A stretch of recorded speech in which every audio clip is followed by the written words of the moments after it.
Assalamualaikum warahmatullahi wabarakatuh. Kali ini Ibu Dwi akan membahas tentang perkawinan monogami. Perkawinan monogami adalah perkawinan yang terjadi antara seorang pria dan seorang wanita. Nah, syarat-syarat perkawinan monogami yang pertama adalah persetujuan kedua calon mempelai. Jadi, pernikahan didasari oleh suka sama suka, tidak ada paksaan dari kedua belah pihak. Yang kedua adalah pria berumur 19 tahun dan wanita berumur 19 tahun. Hal ini disebabkan untuk menjaga kematangan baik lahir maupun batin suami istri, juga kesehatan suami istri dan keturunannya. Yang ketiga adalah izin orang tua jika belum berumur 21 tahun. Apabila ada salah satu kedua orang tua yang meninggal atau dalam keadaan tidak mampu menyatakan izinnya, maka cukup diperoleh dari orang tua yang masih hidup atau orang tua yang mampu menyatakan kehendaknya. Apabila kedua orang tua meninggal dunia atau tidak mampu menyatakan kehendaknya, maka izin dapat diperoleh dari walinya, yaitu keluarga yang mempunyai hubungan darah dalam garis keturunan lurus ke atas. Nah, contohnya kakek, nenek, dan lain sebagainya. Selanjutnya adalah tidak terikat dalam suatu perkawinan. Jadi, baik suami maupun istri tidak terikat dalam perkawinan yang lain. Selanjutnya adalah tidak bercerai untuk ketiga kali dengan suami atau istri yang sama yang hendak dikawini.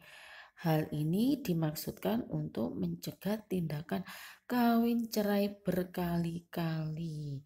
Sehingga baik suami maupun istri di sini harus benar-benar saling menghargai dan menghormati satu sama lain.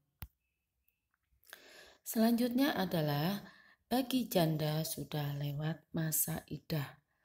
Masa idah di sini atau masa tunggu apabila terjadinya perkawinan putus karena kematian, maka masa tunggu ditetapkan selama 130 hari.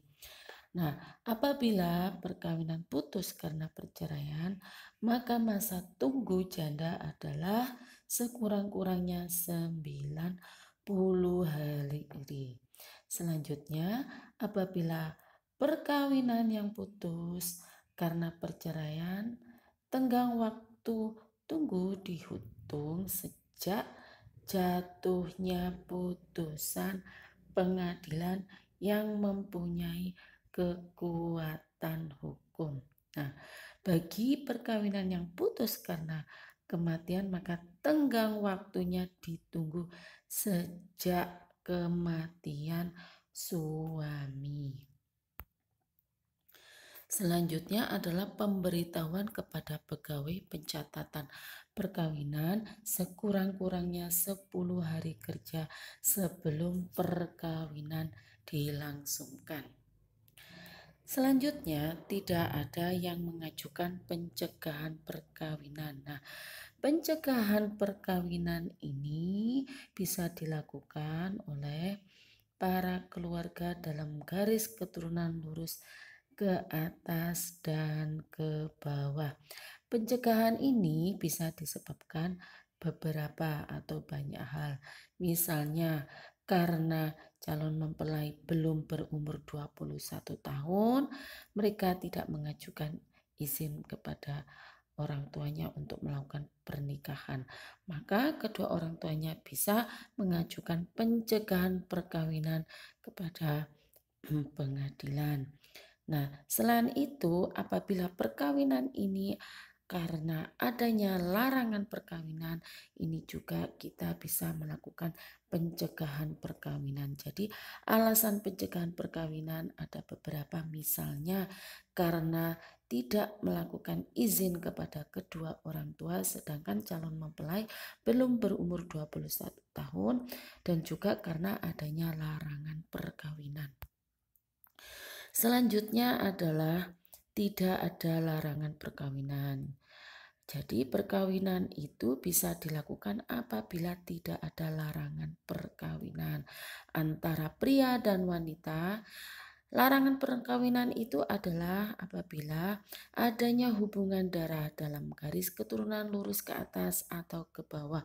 Misalnya perkawinan antara anak dan orang tua atau antara cucu dengan kakek atau neneknya.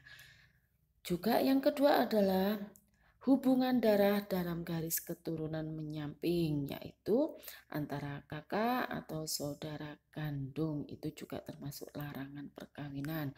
Larangan perkawinan selanjutnya adalah hubungan semenda antara menantu dan mertua, antara anak tiri dan orang tua tiri. Selanjutnya adalah hubungan susuan antara orang tua dan anak susuan, ini juga termasuk larangan perkawinan. Selanjutnya hubungan saudara dengan istri atau sebagai bibi atau keponakan. Ini juga dilarang. Selanjutnya adalah hubungan yang oleh agamanya atau peraturan lain yang berlaku dilarang kawin. Misalnya perkawinan sejenis. Demikian penjelasan dari Ibu. Mudah-mudahan bermanfaat dan memberikan keberkahan kepada kita semua. Assalamualaikum.